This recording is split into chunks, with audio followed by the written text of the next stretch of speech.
Hello everybody, welcome back to my channel. My name is Natalia Leigh. I'm an indie author and freelance editor, and today I am doing a YouTube tag. I can't remember the last time I did a YouTube tag. I did a little search today for some fun YouTube tag video ideas, and I found the YouTuber confession tag. I will link down below the website where I found this tag in case you want to try it yourself, and then of course at the end of the video I will tag some of my friends to do this as well because I love a good tag video. Okay, so the first question is, how many hours a week do you spend filming and editing? It used to be a lot more. Before I moved into this apartment, I was putting out 2 videos a week pretty religiously. I was getting those videos out. I think Monday and Thursday were the 2 days that I put out videos. I can't even remember. But nowadays, I don't spend very long at all filming and editing. But when I do film, it usually takes about an hour for filming just to get set up, get ready, get my camera and my light out. And that's if I'm just doing a sit down video. If I'm doing a vlog, of course, there are multiple hours of footage, but if I'm just doing a sit down video, then it takes about, I don't know, 45 minutes to an hour to film. And then editing takes much longer than filming. A video like this where I'm just sitting down and chatting with you, it'll probably take an hour to an hour and a half to edit because I go through and I do one rough cut and then I go back through, watch it again, I clean everything up, and then I usually do little fine detail things, watch it through one final time, and then that's when it's done and it'll be ready to post. And then of course if I'm doing a vlog and I'm editing a vlog, that can take, I don't know, 3 hours around there maybe to do all the editing and to get the music that I want and to get the cuts that I want and just all of that stuff. Second question is, what kind of camera do you use to film? I'm filming on it right now, but I took a picture so I could tell you what it is. It is a Canon Vixia HFR 700. It's like a little camcorder kind of. It's literally nothing special. The little screen just kind of pops out on it. So yeah, that's what I use. I have used this for the past few years. It has done really well, especially for how much it cost. I think it was like $300 or something. So in terms of cameras, it was really, really cheap, because if you start looking at really nice cameras, it can easily climb up into the thousands to get a really nice camera. So that's what I use. This thing has been going forever. When I was filming a van video, when was this? Earlier this year, maybe? The wind blew my tripod over and my camera was filming and my camera fell down and it broke the thing that holds the battery in. So the battery has been taped into the camera for many months now and it's still working. So this is a pretty hardy camera. So if you're looking for a camera that's kind of on the cheaper end of things, this is a pretty good one. If they still make it, I don't know. I've had it for 3 or 4 years. Okay, hi Mew. Next question, coming right up. The third question is, why do you vlog? I don't know if they meant to say why do you vlog, but that's just the question I'm going to answer. I vlog because I love it. I love sharing my life, and vlogs are also some of my very favorite videos to watch. That's mostly what I watch on YouTube now, are vlogs, moments in people's lives that are just kind of raw and unfiltered. I really, really love that. I don't know, there's something, it's kind of strange, honestly, but I think a lot of people watch YouTube, yes, to learn things and to find out new information, but also because we're interested in other people's lives. I think generally across the board, a lot of us are just curious about other people. It's a very natural thing to feel. And I love watching vlogs because it gives me a peek into somebody's life, especially somebody, that I look up to or admire, someone that I want to know more about. Vlogs let me in the door. It's kind of like they're inviting you into their life, like they would a friend or a family member, and you're allowed to see these moments of their everyday lives. And I love that. And that's why I like filming vlogs too. I feel like it's a really good way for you guys to get to know me better. And it's a good way for me to just share who I am, what I do, what my life is like. I love doing these sit-down videos, but sometimes I feel like I don't have enough content for a video like this. Or, maybe I have talked on a lot of these topics before and I'm not really sure that I have anything new to add. But with a vlog, I can, our lives are always changing. My life has changed a lot this last year. I'm going to do a whole video on that probably late December about, the changes that I experienced in 2020, as I'm sure many of us have. But that's why I like vlogging, is just to share my life with you guys and allow you to get to know me for who I am and to just get to know me better, I suppose.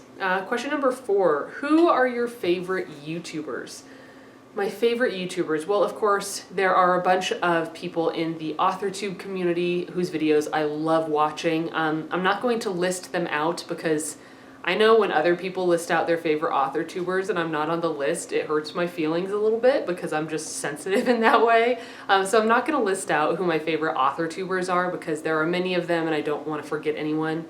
But recently, I've really been getting into watching more like rugged wilderness lifestyle type vloggers. I hope I'm pronouncing her name right. Yona Jinton or Jonah Jinton. I'm not sure exactly how to pronounce her name. It's a beautiful name. I love watching her. She is quite an inspiration to me just in the way that she interacts with nature and the way that she feels to me like she is so alive, and I love that. Especially when I have been feeling like dead inside this year, as many of us have been. So I really like watching her. I love watching Kaylin Nicholson. I love Kaylin's videos. I've been watching her for a really long time. Who else do I like watching? Isabel Page, I've been watching a lot of. Hannah Lee Duggan, I've been watching her a lot. She's like working on renovating this super old kind of rundown cabin on a property that she bought. So I really like watching her. Who else have I been watching a lot of lately? JP Sears. I love watching JP Sears. His content is like spot on. Trey Kennedy, if you're looking for some more like humorous comedy YouTubers. I've really gotten into watching like comedy YouTubers this year as well. And of course, I'm sure there are many, many others. Question number 5, do you monetize your videos? Yes, all of my YouTube videos are monetized. I started monetizing, I don't know, like 4 years ago. Greg and I were still living, not at the house before this apartment, but the house before that. Like when I was first learning how to vlog, first sharing stuff with you guys. Of course, there have been lots of houses in my videos, but that's when I started monetizing my videos, and I remember very, very clearly. I monetized my first video, and a couple days later, I pulled up my analytics, and I had made 3 cents, 3 pennies. And I was like, Greg, oh my gosh, come look at this. And Greg came in from the other room, and he looked at my analytics, and I had made 3 pennies on my videos. And I was so excited about that. So yep, I do monetize my videos. It's a great way to get a little bit of, what's that type of income called? Passive income. It's a good way to get a little bit of passive income. I in no way live off of my YouTube income at all. It's a couple $100s a month usually. But yes, my YouTube videos are monetized. Question number 6, what is one thing you're excited about in the upcoming year? There are many things I'm excited about in the upcoming year, but to stay really focused on YouTube, I would say I am really excited to start shifting the focus a little bit. And I am scared about this. I'm going to talk about this in another video. But my entire channel is built off of writing books, self-publishing, editing, stuff like that. And that is my life. It really is. I'm a full-time editor now. I have 4 books out. I'm going to get more books out next year. Fingers crossed if the world doesn't like go up in flames or something by 2021. But I'd say something I'm excited for is shifting the focus a little bit more toward lifestyle, because next year Greg and I expect to be out in our van a lot more. I mentioned in the Q&A that Greg and I did together that we're having the van finished at like in the end of February, March. So we're hoping starting in April to be getting out and to be like almost fully remote as much as possible. And I want to be able to share that with you guys. I want to be able to share videos of me working on my book in the forest or working on my books while I'm sitting, with my feet in the ocean, something like that. Like I want to continue sharing this creative content in terms of editing and writing and publishing, because I'm going to continue doing that. That's not going to change. But the environment that I do it in is going to change. I have so much to say on this topic, but this environment is like stifling my creativity. It's been bad for me this year, so I really look forward to van vlogs, potentially vlogs about our adventures, Pistol Daisy road trip, like just more lifestyle themed stuff. And I hope you guys will join me for that. I know, it might not be everybody's cup of tea, but I hope that you join me in that new adventure next year. Next question, number 7. What is your most awkward filming moment? I can remember one. One comes to mind very clearly that I'll tell you about. I was filming with Meg Latour from iWriterly. We were doing a collaboration. I will link that video down below. It's quite an old video now. That was a couple years ago, I think. And we were on, not a Zoom call, we were on some sort of Skype or something together, because we filmed it together. We asked each other questions. And of course, I don't know if I would call myself shy. I might call myself shy. I'm kind of a shy person. I'm very, very introverted. So, phone calls are tricky for me. Face-to-face interviews, like via Skype or something, I get very nervous for stuff like that. So, I'm talking to Meg and we're hanging out and I'm sweating like crazy because I was nervous for this, And she got up to walk away for some reason, to go talk to her husband or something. So it was just me there. And of course, this whole thing is being recorded, right? But Meg walks away and I immediately go to turn to see if I have sweat stains on my shirt because I was sweating so bad. And I was fanning my armpits, and then she comes back and I realize, oh my God, this whole thing is being recorded. She has all this footage and is going to have to edit it. So I told her, she made a joke about something about being hot, and I told her, I was like, Meg, I totally just checked my sweat stains on your video. That's gonna be in there. And we just laughed about it. It's funny to laugh about now, but I was I felt super awkward, realizing, oh my God, I just checked my armpit on a video that's being filmed. So I would say that is my most awkward moment that I can remember. I'm sure there are many others, but that is the one that comes to mind. Next question, what are your goals for your channel? This is a really good question. I would say I have a couple goals for my channel. One, I just want the channel to keep growing. I want to continue kind of learning new things and sharing them with you in terms of editing, publishing, writing.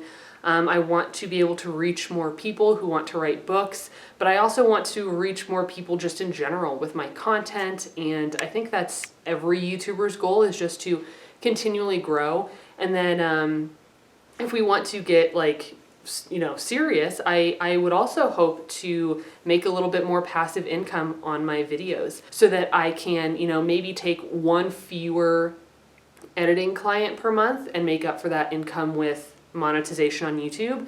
Because then having, one fewer editing client would allow me to go traveling in the van. It would allow me to spend more time on my own personal projects. It would allow me the creative energy to make more YouTube videos. So that's something that I hope for as well. And again, I'm sure that most YouTubers hope to make some passive income off of their videos.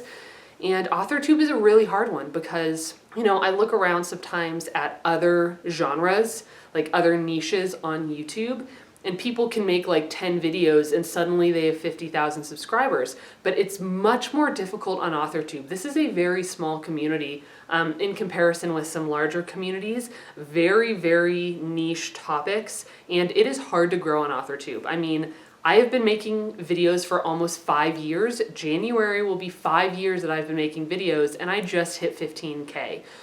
So it is a very slow growth process for most people on AuthorTube. So I would like to grow my channel. I'd like to make a little bit more money so that I can continue to make more videos and share more content because I love it. I truly love YouTube.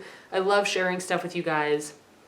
And yeah, that would be my goal, to be able to make more money, make more videos, and yeah, just share more of my story with you guys. Next question number 9. What are your favorite types of videos to make? I love making vlogs. Vlogs are definitely my favorite type of video to edit, to film, etc. because I just love the creative aspect of getting different shots and different types of editing. Are you going to speed something up? Are you going to do slow-mo? Are you going to do lots of different cuts? I love that. So I love filming vlogs. I love editing vlogs. So I'd say that that's my favorite type of video to film. Question number 10. What makes talking in front of a camera comfortable for you? This took me a while. It took me quite a while before I was comfortable talking in front of a camera by myself. If you look back at my old videos, I can tell, you guys can probably tell because you know what I'm like now, but looking back at my previous videos, you can see how like kind of stiff and formal I am in front of the camera because it's very awkward and uncomfortable at first.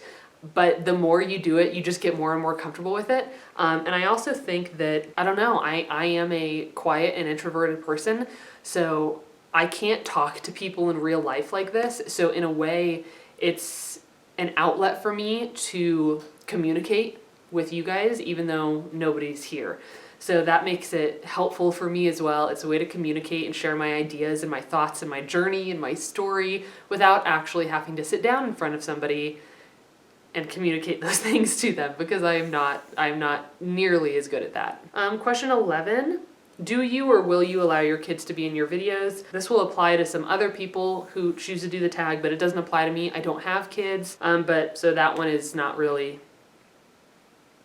applicable to me in my situation. Question 12, is your spouse supportive of your YouTube channel? 100%. Greg supports me in every single aspect of my life. He was editing all my videos at one point. He makes all the thumbnails for me. He films with me. He is excited about making van content next year. You know, we've talked about getting a new camera. We've talked about getting like a gimbal, a GoPro, maybe a drone to get really cool footage. So he is 100% supportive of my YouTube channel. Last question is, share one tip for someone just starting out on YouTube. I'm going to share 2 tips because like one is inspirational and one is actually like an actual tip. So the actual tip would be good lighting. That took me a little while to figure out. There are some videos of mine that are in a dark room and it's very grainy, not very good quality.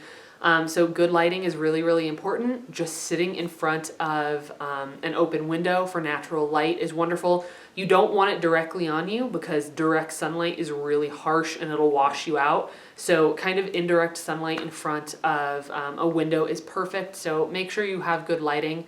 And then I would say the inspirational one is that you might grow really, really slow. It's something that I have struggled with. It's something that can feel kind of disheartening when you feel like you're trying so hard and your channel is not really growing. But I feel that's a part of the process for most of us. Of course, there will always be those people who make 5 videos and suddenly they can quit their job and live off the income from the 5 YouTube videos that they've made. But for most of us, that's not going to be the case. So just know that as long as you love it, just keep doing it. Keep working on your channel, keep learning new things, have fun learning cinematography styles, have fun learning different editing styles, you know, whether you're using iMovie, which is what I still use, or Final Cut Pro, or, you know, whatever all those others are, Premiere Pro. I can't remember what they're called. And one other, I have to add this one too. So 3 tips. Audio. It's very frustrating when I go to listen to a YouTube video and I literally have all the volume turned all the way up and I still cannot hear very clearly. So I'd say 1, make sure that you have a high enough audio level that people can hear you clearly, and 2, balance your audio before you post the video. This is something Greg helped me with because Greg produces music. He was a DJ actually for years before I met him. So he loves music and making music is a huge part of his life. And he taught me you have to balance your audio, because I will be watching videos sometimes, even videos by people with hundreds of thousands of subscribers, and you're listening to it at like a comfortable level, and then suddenly the audio like spikes up and it gets really uncomfortable and you have to turn it down. Then it gets quiet and you have to turn it up, and nobody likes that. So balance your audio. That is my final tip. So those are all the questions. This was a fun one. I love sitting down and just chatting. Like it's something I really, really enjoy. Now I'm going to tag 4 people. I'm going to tag Brooke Passmore from By the Brook. I'm going to tag Bethany Atazada, Mandy Lynn, and Sarah Cannon from Heart Breathings. So ladies, you 4 are tagged. If anybody else would like to do this video, please feel free and let me know so that I can watch it. I think this was a fun tag. And again, I will have some of those YouTubers listed below that I talked about. I will list the questions below. I will list where I got this tag. Everything will be listed below if you want to check it out. And that is all I have for you today. I hope you guys enjoyed this tag video. I want to make a bunch more videos, but I am just struggling to come up with ideas for content right now. So that is why you are not seeing my face as much as you used to. But I'm not giving up YouTube. I'm going to continue working hard at editing, and hopefully next year I look forward to sharing a bit more lifestyle with you guys, especially as my life changes. So that's where we're at. I hope you guys are having a wonderful December wherever you are, and I will see you in my next video. Bye.